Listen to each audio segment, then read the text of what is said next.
The drive home felt endless. Every red light, every slow car in front of them made Dr. Carter's heart pound harder. He gripped the steering wheel so tightly his knuckles turned white. What if he was already too late? What if they had taken Oliver? But as he pulled into his driveway, relief and fear crashed into him all at once. The house was still standing. The door was closed. No signs of a struggle, yet something felt off. He rushed inside, calling Oliver's name. Silence. His stomach twisted. Then, footsteps. A small figure appeared at the top of the stairs. Oliver, rubbing his eyes, confused. "Dad? What's going on?" Dr. Carter exhaled sharply, running up to him and pulling him into a tight embrace. "Are you okay? Did anyone come here?" Oliver frowned. "No, but someone was outside.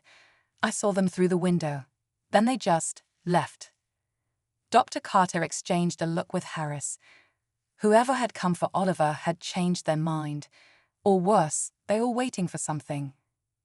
The agents arrived moments later, scanning the area, making calls. One of them pulled Dr. Carter aside. "We can protect him," he said, "but he won't have a normal life if you stay." Dr. Carter looked at Oliver, who was watching everything with wide eyes, still too young to fully understand. He had spent 10 years giving Oliver a safe, happy life. And now that life was threatened. But as he looked at his son, he knew the choice had already been made. He wasn't going to run.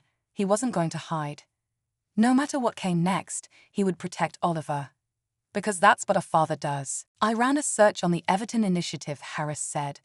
"There's no public record of it, but I found something buried in an old database." Dr. Carter opened the file. His eyes widened. It wasn't just an organization, it was a research program. One that had been shut down years ago. "They weren't handling adoptions," Harris continued.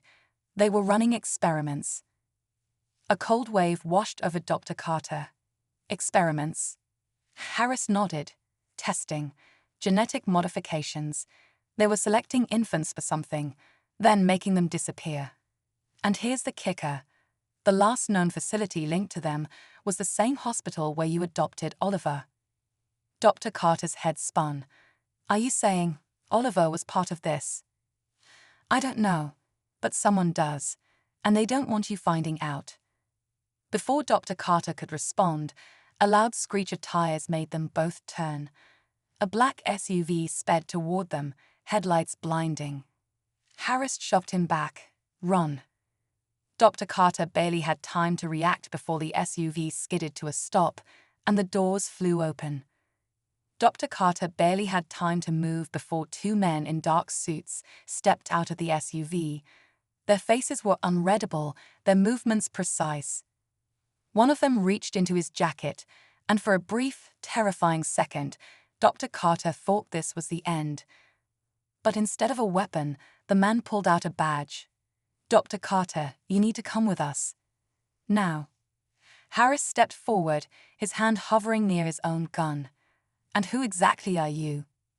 The man didn't flinch. "We're the Department of Special Investigations. This is bigger than you realize." Dr. Carter hesitated, his pulse pounding. "I'm not going anywhere until you tell me what's going on." The second agent sighed. "You've uncovered something that was never meant to be found." He glanced at Harris, then back at Carter. The Everton Initiative wasn't just some abandoned research program. It was a classified government project, one designed to create something new. Dr. Carter's stomach dropped. "What do you mean, something new?" The agent hesitated, then said, "Oliver isn't just an ordinary child. He was part of an experiment, one that was supposed to remain secret. But when the program was shut down, certain individuals didn't want the subjects to be disposed of, so they made them disappear." Dr. Carter's knees nearly buckled. "Subjects, you mean?" "Yes," the agent confirmed. "Oliver isn't the only one." A cold realization crept over him. If Oliver wasn't just a normal abandoned baby, then what exactly had been done to him? Harris folded his arms. If this was all classified, why let Oliver live a normal life for 10 years? Why now? The agent exchanged a glance with his partner. Because something changed, he turned back to Dr. Carter. Oliver is showing signs, abilities that were never supposed to develop. And if the wrong people find him first, he won't be safe. Dr. Carter's breath caught. He thought back to all the times Oliver had healed quickly from scrapes, the way he always seemed to sense things before they happened. He had brushed it off as coincidence. But now he wasn't so sure. The agent stepped closer. "You need to come with us, both of you." Dr. Carter's heart pounded as he thought of Oliver waiting for him at home, completely unaware of the truth. Then, just as he opened his mouth to respond, Harris's phone buzzed. He glanced at the screen, and his face went pale. They found him. Dr. Carter's world spun. Oliver was no longer safe, and the real fight was just beginning. Dr. Carter didn't hesitate. He turned and ran, his mind screaming with one thought: Oliver. He had to get to him before they did. Harris was right behind him, barking orders into his phone, calling for backup. The agents shouted for them to stop, but there was no time for explanations. If someone had found Oliver, then everything else, secrets, conspiracies, even the law, didn't matter anymore. As the clerk searched for the documents, Dr. Carter's heart pounded. A few minutes later, she handed him a thin folder. He flipped it open, and immediately something felt off. The records were incomplete. Key pages were missing. His stomach twisted. Hospitals didn't just lose paperwork like this, especially adoption records. Someone had either hidden or erased parts of Oliver's history. Who and why? As he stepped outside, his phone buzzed in his pocket. He glanced at the screen. Unknown number. Hesitating for a second, he answered. The distorted voice whispered, "Stop asking questions, Dr. Carter. Leave it alone." The line went dead. A chill ran through him. Someone was watching. Someone who didn't want the truth to come out. And now he wasn't just searching for answers, he was in danger. Dr. Carter gripped his phone, his breath shallow. The voice on the other end had been clear. This wasn't just about missing documents or a clerical mistake. Someone didn't want him digging deeper. But why? And more importantly, who? His hands shook as he locked his office door. He needed to think. This wasn't just about Oliver anymore. Someone was watching, listening. Someone knew he had found the gaps in the records. His mind raced with possibilities. Had Oliver's birth parents been hiding something? Had the adoption agency covered up a mistake? Or was this something even bigger? He pulled out the old adoption papers again, scanning every detail. His heart skipped a beat when he noticed something he had missed before, a name, faintly stamped at the bottom of the page. Not the name of the hospital, not the adoption agency, but something different. A foundation he had never heard of. The Everton Initiative. He quickly searched for it online, but nothing came up. No official records, no website, no history. It was as if it didn't exist. But why would an unknown organization be involved in Oliver's adoption? Just then, a noise outside his window made him freeze. A shadow moved near his car, lingering just a little too long before vanishing into the darkness.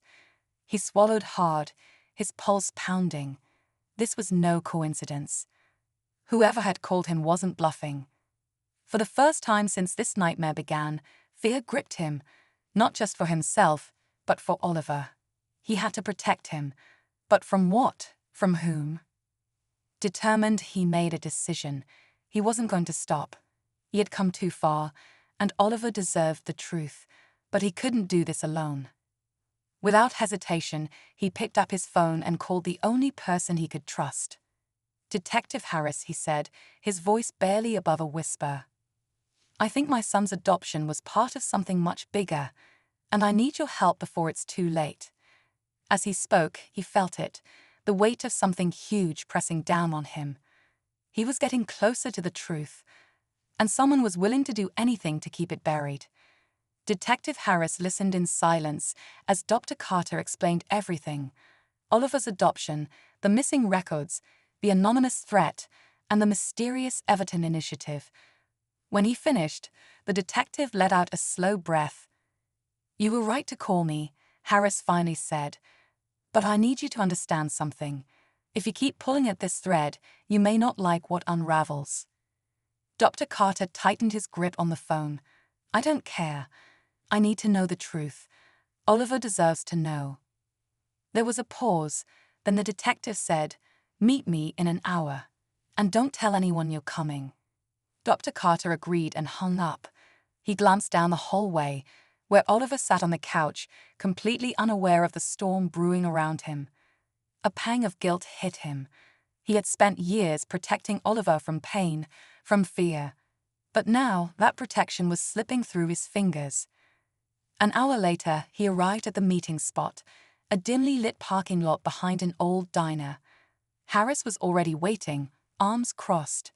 Without a word, he handed Dr. Carter a file. And then a second squad car screeched around the corner, tires screaming against the pavement. It wasn't just backup. It was something else. The suited man took a step forward, his voice low but firm. "You need to get your daughter out of here, now." The father's eyes narrowed. "Why?" The suited man's gaze flickered to the incoming car. "Because this is bigger than one bad cop." The officer's stomach dropped as he put the pieces together. He wasn't just in trouble, he was expendable. And now, the real danger was just arriving. The second squad car came to a hard stop, its doors flying open before the engine had fully shut off. Two officers stepped out, their movements tense, their eyes locked onto the scene. But something was off. They weren't here to take control. They were here for something else. The suited man exhaled sharply, already knowing what was coming. "This isn't about justice anymore," he muttered. "It's about covering tracks."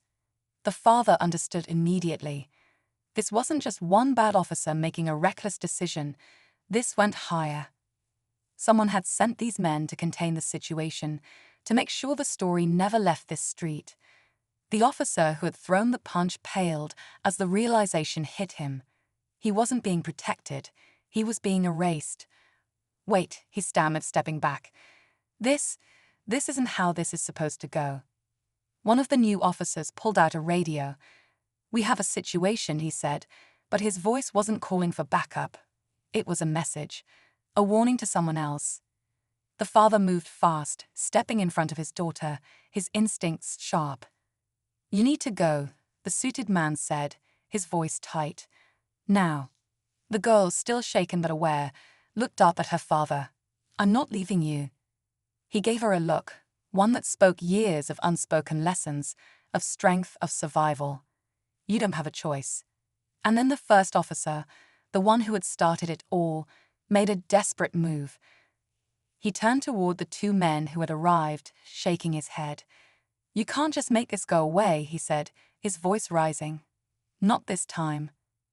But they weren't listening. They had their orders. And in that split second, the father made his choice. He moved fast, his training kicking in, stepping between the chaos before it could spiral into something worse. "Enough," he commanded, his voice cutting through everything. "We're done here." For a moment, no one moved. No one spoke. Then, sirens again. But this time, they weren't coming to clean up a mistake. They were coming for the truth. Because someone somewhere had already leaked the footage. And now, there was no turning back. The sound of sirens grew louder, echoing through the city streets. The tension that had gripped the air all night was beginning to crack, replaced by something else: inevitability. The truth was out now, spreading faster than anyone could contain it. The videos had already been uploaded, the headlines already forming. The two officers who had arrived last exchanged a glance, realizing they had lost control of the situation. This wasn't going to be swept under the rug. Too many eyes were watching. Too many voices were demanding answers. Without a word, they turned back toward their squad car, their mission abandoned. Whatever they had been sent to do, it was too late. The officer who had started it all stood frozen, his face pale. He had spent years with a badge on his chest, believing that it gave him power. But now he understood. Real power came from truth, from accountability. And tonight, that power wasn't his. The father exhaled slowly, watching as the officers retreated. He turned to his daughter, placing a steady hand on her shoulder. "It's over," he said, though they both knew it was only the beginning of something bigger. The crowd that had gathered didn't move. They weren't just witnesses anymore. They were part of a story that was still unfolding, a story that would reach far beyond this street. Some looked down at their phones, reading comments, seeing the world react in real time. The suited man nodded at the father. "I'll handle the rest," he said, "but this is going to go far." The father already knew that. He had spent years in law enforcement, believing in justice. Tonight had proven something deeper. Justice wasn't just about laws. It was about people. It was about making sure voices were heard, even when some tried to silence them. As the first wave of media vans pulled up, the father took one last look at the officer, the man who had changed everything with a single choice. Then, without another word, he put his arm around his daughter and walked away. The world would take care of the rest.